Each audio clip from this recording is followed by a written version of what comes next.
Apabila anda memiliki gold bar 100 gram yang bernilai sekitar RM71,000, emas ni sebenarnya dah boleh menjadi simpanan 12 bulan pendapatan bagi yang bergaji sekitar RM6,000.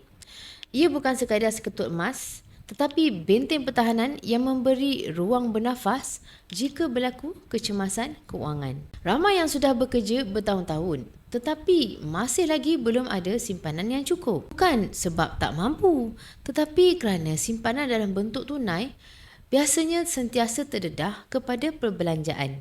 Duit dalam bank mudah diakses, mudah dibelanjakan dan cepat bocor tanpa kita sedar. Sebab itu, matlamat pertama yang realistik adalah membina simpanan 100 gram yang pertama.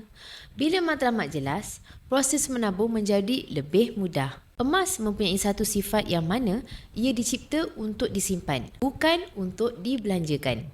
Bila emas berada dalam tangan, anda tak melihat angka, tetapi anda melihat gram dan gram itu jarang sekali keluar bila benar-benar diperlukan.